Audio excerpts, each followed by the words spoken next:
Estamos de volta com o Alpha Channel News, direto à entrevista com Pablo Marçal.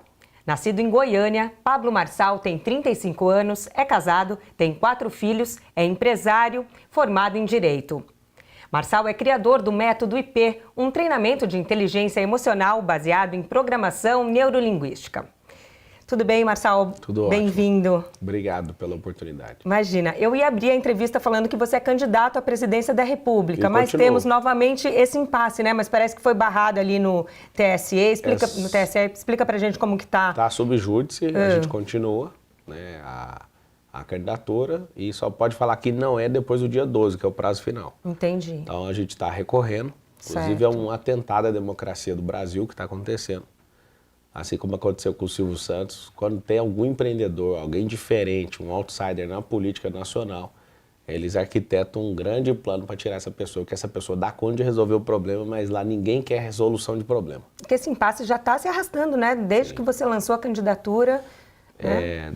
Na verdade foi um golpe que aconteceu dentro do partido, né? Na virada da noite, onde a convenção do PROS Nacional aprovou a minha participação de forma unânime, trocaram a presidência do partido na justiça, para apoiar o PT, inclusive. Né? Então, o responsável por isso tudo tem nome, tem sobrenome. Às vezes, a pessoa que está assistindo não gosta de ouvir uma palavra pesada, mas é um ladrão que quer tomar a presidência do Brasil, tomou meu tempo de televisão, tomou meu partido. Infelizmente, o brasileiro, se não reagir, vai pagar caro com a própria vida. Então, a gente vai considerar aqui Pablo Marçal candidato à presidência da República, sob correto? júdice, sim. Certo. Então vamos lá, vamos falar de alguns tópicos que a gente considera talvez os principais, né, que a gente pode abordar até pelo nosso tempo que não é muito extenso. Vamos começar falando de economia. Tivemos aí pandemia, agora guerra na Ucrânia, tudo isso impacta, né, o mundo e o Brasil, que obviamente também sofremos com esse fenômeno. E aí eu queria te perguntar justamente a sua proposta, né, para alavancar a economia, né, porque você vai pegar aí uma bucha, digamos assim, para reativar a economia no país. Quais seriam seus planos? Olha, eu, sinceramente, quando você fala assim, você vai pegar uma bucha, eu vejo que eu não estou pegando a Venezuela, eu não estou pegando a Argentina, Sim. não estou pegando Cuba, né, que são países, sim, que viraram buchas. O Brasil está com a inflação menor que a dos Estados Unidos, algo histórico está acontecendo. O Brasil está crescendo. O Brasil, desde a década de 80, não tem deflação. No mês de julho e no mês de agosto tiveram deflação. Então, é o contrário da inflação, para você que às vezes não entende pouco de economia, né? Você produz economia, às vezes você não conhece tecnicamente. Então, assim, não está tão alarmante. O que eu vejo de alarme na economia é esse assistencialismo infinito que a gente tem aí em relação a 60 milhões de brasileiros. Isso, para eles, a gente investe mais de 100 bilhões por ano, e eles acham isso uma esmola e o país não cresce. Então, uma grande virada que a gente pode produzir na economia é a abertura de empresas. Não adianta, se a gente não tiver empresas, a gente não tem emprego. Político que promete emprego, sem prometer empresa, sim, ele é mentiroso, porque quem gera emprego não é o político, são as empresas. Então, a gente como políticos, nós precisamos de financiar negócio. Nós precisamos, ao invés de construir porto em Cuba, metrô na Venezuela com dinheiro público do BNDES, a gente tem que investir a energia aqui. Investir aqui em infraestrutura, nós vamos fazer o país avançar. Então, primeira coisa, né, um alvo em 1460 dias é abrir 10 milhões de novas empresas. Essas 10 milhões de novas empresas vai gerar pelo menos 50 milhões de novos empregos. Na economia também, 54% das empresas no Brasil hoje só tem um funcionário, o próprio dono. O que a gente precisa fazer? Desonerar a contratação. Não adianta. Por que não tem outro funcionário?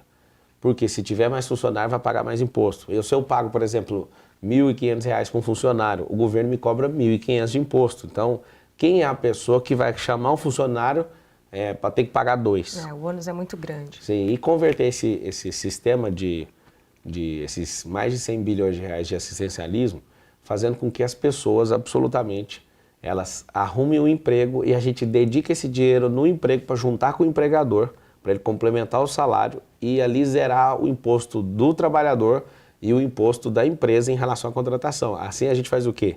A pessoa se desloca de casa, a pessoa vai aprender alguma coisa, a pessoa vai servir, ela vai ganhar um valor digno, porque R$ 400 é miserável para uma pessoa. Não dá para ela sobreviver, não paga aluguel, não paga nada, absolutamente. Então, o que falta é gente que não é politiqueira para resolver problemas na nação. Então, uma grande questão que a gente tem que fazer é converter essa palhaçada que foi feita. De maneira nenhuma eu vou propor em cancelar isso, porque isso atrapalha também a economia. Mas o povo ficar amarrado em esmola para não crescer, essa é uma tática populista para vencer a eleição. Sem dúvida. Amarrado não, mas também não tem como abandonar esse assistencialismo num país, né? Por isso que a gente tem que promover. Nosso. Se você está há 3 décadas promovendo assistencialismo, você cortar, você mata literalmente gente. Sim. O que a gente tem que fazer é o seguinte, tem cidades, só para você ter uma noção, tem 5.570 cidades no Brasil. 2.890 tem mais gente no auxílio do que gente com carteira assinada. Você imagina esse número? É absurdo. Então, um número desse é estratosférico, a gente não tem, de fato, um governo que quer ver a riqueza do povo. O Brasil já é rico e o povo é miserável, e é culpa dos políticos. A gente tem que estimular nosso povo a empreender. Uhum. Tirando o fator corrupção, claro que eu acho que é um dos principais aqui no país, mas você acha que essa visão empresarial talvez é o que falte em um político? Ó, o político, ele entra na política por conta de poder. E muitos deles não entram para falar assim, não, eu quero roubar. Ninguém quer fazer isso. De verdade, eu acho que ninguém entra na política para isso. Ninguém. Até o cara que é dinheirista, ele não entra para roubar. Mas é corrompido de alguma maneira. Então, só que aí como ele entra e ele precisa de perpetuar o poder ou pagar favores por ter entrado, ele precisa pôr a mão no dinheiro dos outros. Aí começa a virar isso aí que a gente já conhece na República. Pelo menos 50% do caixa do governo federal, do governo estadual e de municípios é comprometido com questão de corrupção. Aí alguém fala, mas é tudo desviado? É desvio legal. Vou te dar um exemplo. Quando você pega deputados com emenda, e essas emendas é para garantir reeleição, a gente está desviando esse dinheiro. O dinheiro tem várias pessoas que não recebem repasse. Tem cidades que ficam 8 anos sem receber um repasse de um deputado. Por quê? Porque ele precisa levar dinheiro para quem vai apoiar ele. Você é contrário, então, às emendas parlamentares? Não, a emenda parlamentar é constitucional, não tem como ser contrário. Agora, a destinação que precisa ser ajustada. Eu nunca vi na história da República gente com um único deputado destinando 300 milhões, igual está tendo agora. Não faz sentido. Então, por exemplo, esse fundo eleitoral, eu sou candidato e eu peguei R$1 de fundo eleitoral. E sabe o que acontece? O Lula, que é o pai dos pobres, está gastando 66 milhões só de fundo exclusivo, só de fundo especial. O partido dele tem 500 milhões de reais. Como que esses caras estão usando esse dinheiro? O fundo eleitoral todo dá 6 bilhões. A gente com 6 bilhões de... Não, a gente com 6 bilhões de reais, a gente conseguiria... Quanto custa uma campanha? Porque é caro. O teto da campanha de presidente é 88 milhões. Só que, assim, se fosse um país sério, investigasse todo mundo, não tem ninguém que gasta menos de 500 milhões de reais. Eles usam todas as forças dos partidos para eleger a pessoa. Palocci, na delação premiada, quando ele estava no presídio, ele falou que a Dilma Rousseff gastou 1 bilhão. 1 bilhão para ganhar a reeleição. Então, eles, por conta de poder, e não para servir o povo, eles gastam o que não existe. Inclusive, gerações vão pagar por esse rombo que o PT produziu.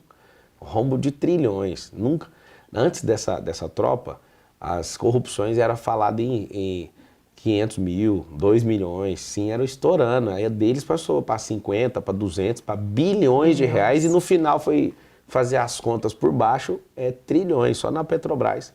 Um rombo de 700 bilhões de reais com correção do dinheiro de hoje.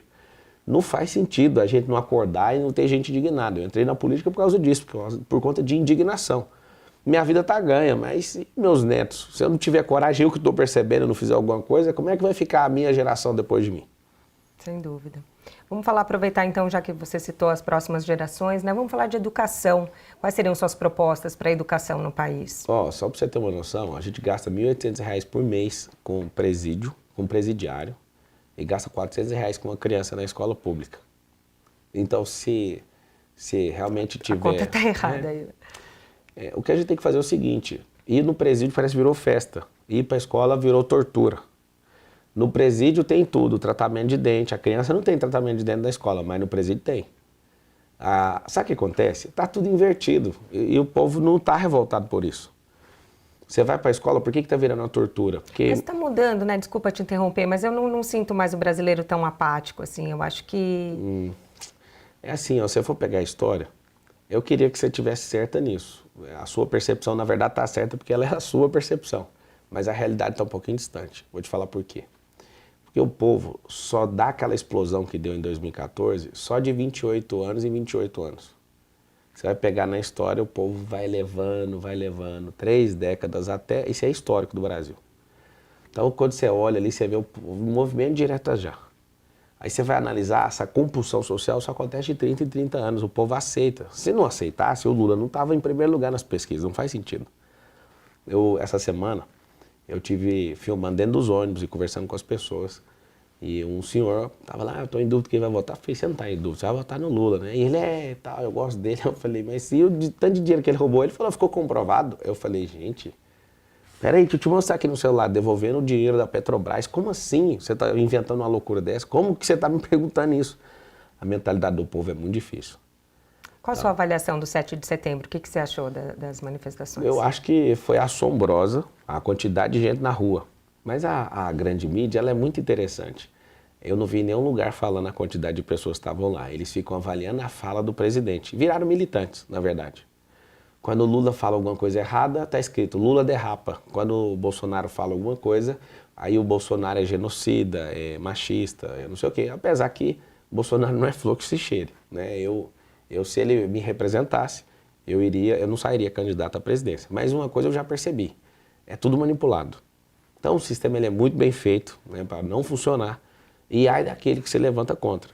Então o 7 de setembro está de parabéns, trouxe o coração lá do Dom Pedro para passear aqui. Eu não consigo entender a lógica disso, mas eu mesmo estava sobrevoando, estava de helicóptero ali na Paulista, eu vi muita gente. Eu sou produtor de grandes eventos, vi a Folha de São Paulo falar que tinha 50 mil, lá não tinha menos de 500 mil pessoas na Paulista. Eu tenho vídeo no meu celular aqui, eu filmei lá de cima. Então ia ser uma vergonha a informação no país, inclusive eu fico alegre de estar recebendo esse espaço aqui e poder falar de fato o que está acontecendo. E o Brasil não vai bem, não falo pela economia, eu falo pela direção que o país está tomando. A política, ela tem sido um instrumento de enganar o povo ao invés de promover o povo. Um político, ele é um rei ao invés de ser um funcionário. Então tem alguma coisa errada aí. É uma pena no 7 de setembro a gente continuar escravo, a gente continuar dependente. A gente garantiu nossa dependência de Portugal, mas a dos políticos a gente não consegue livrar deles. Vamos falar um pouquinho de saúde também, né? Viemos aí de 2 anos, um pouco mais até de pandemia, agora, né, a situação um pouco melhor, mas quais são suas propostas em geral para a saúde? A saúde é o seguinte, tem 140 milhões de usuários no SUS. E tem gente que pede agora para fazer a cirurgia, leva 7 anos para fazer. Não faz o mínimo sentido a gente ter um povo doente não produz. Aqui no estado de São Paulo foi testado uma coisa que a gente vai levar para o país inteiro, que é o quê? A gente pegar a ociosidade de hospital privado. Só que, como o SUS inteiro não é digitalizado, não é virtualizado, eu falo que só um grande passo desse de virtualizar o SUS já pode marcar consulta sem ficar na fila, dormindo na fila, igual acontece em várias cidades, em santas casas, aí em cidades brasileiras. A gente pode muito bem, e a gente tem dinheiro para isso, entregar medicamento na casa da pessoa, tudo ser digitalizado. A pessoa colocar lá que vai fazer uma cirurgia, ela ser avaliada por lá. Fazer o telemedicina, usar só a virtualização já muda a questão da saúde inteira. A pessoa ser avaliada por médicos à distância, que dá para fazer essa avaliação, é a mesma coisa da pessoa chegar na sua frente, 80% dos casos por telemedicina consegue... Foi o modelo que a gente experimentou, né, agora então, durante a pandemia. Agora o negócio mais forte de todos é usar a ociosidade do hospital privado. Sai mais barato para o governo do que bancar o SUS. Foi assustador aqui em São Paulo. Então, assim como um político chamado Lula usa o Ciro Libanês, ou o Bolsonaro usa o Albert Einstein, sendo funcionários públicos, você também pode usar. Então, não tem vaga na rede pública, pega a rede privada, que é muito ociosa, e a gente compra a ociosidade, e faz um voucher de saúde. Essa é uma das propostas no plano de governo. Entendo, interessante. E vamos falar um pouquinho de segurança também, né? A gente aqui em São Paulo, você é nosso vizinho aqui em Alphaville, né? Sim. A gente mora numa região relativamente privilegiada Sim. e tal, mas a segurança é um problema sério em São Paulo e no país todo. Sim. Quais seriam suas propostas? A primeira delas, vou parecer o Enéas repetindo a mesma coisa. A gente precisa virtualizar a questão das polícias. O que é isso? Hoje um policial federal, quando ele vai fazer uma consulta de boletim de ocorrência, que é registrado lá na Polícia Militar, ele não tem acesso. Então você imagina, você está investigando e você vai puxar um boletim de ocorrência, o sistema da federal não está interligado. Ah, não é tudo unificado. Não, nenhum. Então ele tem que usar network com o amigo que está lá para... Ah, pelo amor de Deus. A Polícia Federal vai liberar um porte de arma e ele não consegue ver a vida do cara. Por quê? Porque não está interligado. Então, unificação de todos os sistemas de segurança. Segundo, a gente tem que voltar a fazer o policial ser um herói. Daqui uns dias não vai existir mais isso. Principalmente o policial militar, ele é muito desmotivado, né? Agora imagina colocando uma câmera no peito dele. Sim. O que a gente precisa é o seguinte, pegar essa câmera e colocar no cara de semiaberto. A gente tem que pegar a mesma câmera para não jogar dinheiro público fora, que foram bilhões de reais essas câmeras. A gente tem que colocar na cela, para a gente ficar investigando, deixar o cidadão assistindo esses vagabundos na cela. A gente tem que colocar no semiaberto, a saidinha já acabou. Mas a segurança pública é um negócio muito simples. A raiz para resolver esse problema chama-se fronteira do Brasil. Todo mundo fica discutindo, vamos liberar as drogas. Não faz isso, você tem que fechar a fronteira, porque o problema do Brasil chama-se arma. Mas as fronteiras, como que fecha as fronteiras? Com tecnologia. Deixa eu te falar, toda vez que você me perguntar alguma coisa, eu que sou tecnológico, eu invisto nisso, eu vou te falar, vai ser tecnologia, vai ser virtualização. Não vamos fazer um muro de 8 mil quilômetros, não faz sentido, porque alguém vai pular o muro. Mas tecnologia eu quero ver. Você usar drones que voam o tempo inteiro, não tripulado. Você colocar sensores, você colocar cercas elétricas que são invisíveis, tudo com laser. Aí você fala, não precisa de muro? Não. Não, a pessoa passou área 1, passou área 2, área 3, o avião da FAB já cola. Tudo com tecnologia, não precisa ficar o dia inteiro com o avião lá. A gente tem um problema de fronteira gigantesco. São 580 cidades que fazem a fronteira seca do Brasil, 580. O Brasil tem 16 mil quilômetros de fronteira. 8 mil é por terra. Então esses 8 mil quilômetros de fronteira é onde a gente tem o maior problema, onde entra droga, onde entra contrabando, talvez os brasileiros não saibam, mas o contrabando é um problema maior que o das drogas. Contrabando de cigarro, de materiais e de eletrônicos e tudo. Então é alimentado um sistema por falta de vigilância, então a gente tem que potencializar a fronteira para fechar a arma. Essa entrada de arma seca o crime organizado. Aí, consequentemente, a droga vai perdendo a potência do jeito que ela está, do jeito que vai caminhando aí. Se ninguém olhar para isso, o Brasil, os nossos filhos estão fadados a ser maconheiros, a serem drogados e a cometer crime para sustentar esse tipo de coisa. A gente tem um tempinho ainda, vamos falar um pouquinho sobre meio ambiente, então, se você tem alguma proposta relacionada a isso. Sim, a primeira coisa que a gente tem que fazer é proteger floresta. Todo o país tem que ser produtivo. Então você olha para uma fazenda, a fazenda não está produtiva, tem que aplicar um método que é não produz, vai pagar mais imposto. Quanto mais você produz, menos imposto você paga. Então, por exemplo, se uma fazenda, eu tenho fazenda aqui em São Paulo, você tem gado nela, a área está sendo produzida, porque o gado está comendo capim, então está produzindo. Você está plantando floresta, eu tenho floresta de eucalipto, né, que é para ser arrancada e replantada. Reflorestamento. Reflorestamento. O que você faz? Você está sendo produtivo na área. Você está plantando, eu também planto milho. Você está plantando milho, está sendo produtivo. Você está fazendo nada nesse negócio? Não. Então você vai pagar mais imposto. No Amazonas, para você ter uma noção, na Amazônia em geral, foi detectada 1.200 pistas de pouso irregular. O que significa isso? Tem gente extraindo coisa ali, está desmatando a floresta de forma irregular, está tirando minério ali e roubando o país. Então, de várias formas. O que a gente tem que fazer, já está detectado as 1.200 pistas, é descer com dinamite, estourar e já plantar coisa ali e já tirar essas formas. Tem como ser muito ágil nisso, mas aí eu te falo de novo, é com tecnologia. Tá certo. Marçal, muito obrigada pela sua entrevista. Vou te fazer uma pergunta agora, pessoal, curiosidade minha. Tá. Você já citou que entrou na política por qual foi a palavra que você usou? É uma indignação. Indignação, sim. Exatamente. Mas você é um homem muito bem-sucedido, sabe? Você acha que vale realmente a pena entrar para a política? Me perguntam sempre assim, você já tem tudo. O Dória, por exemplo. Foi o que? Inocente? Não, é assim... Eu acredito que o Dória ele poderia ter contribuído muito.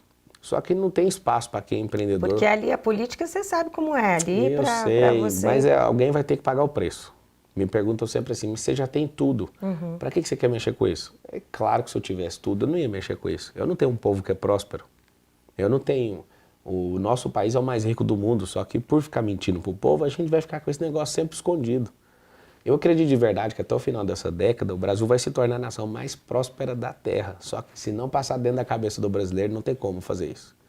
Então se eu tivesse tudo de verdade, eu não ia mexer com isso. Não faz sentido, é só prejuízo.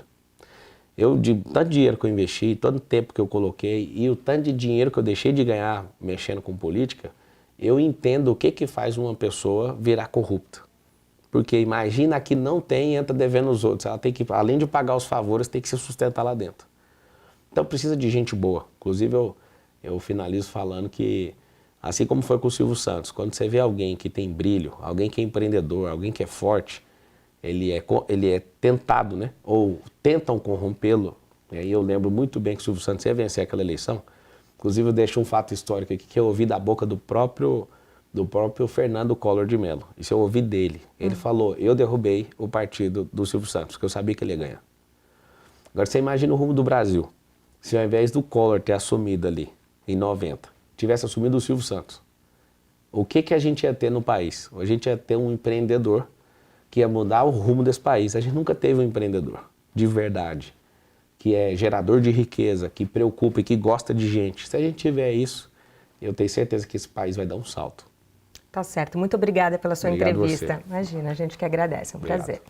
Só reiterando que todos os candidatos à presidência foram convidados e até o momento apenas Ciro Gomes, do PDT, e Pablo Marçal, do PROS, aceitaram gentilmente nosso convite. E esse foi o nosso Alpha Channel News. Aqui sua opinião é fundamental. Participe, mande sugestão de pauta, críticas ou até mesmo elogios através do nosso WhatsApp 942470505. E não deixe de seguir nossas redes sociais, Alpha Channel TV no Instagram e Facebook. Obrigada pela sua companhia e até mais.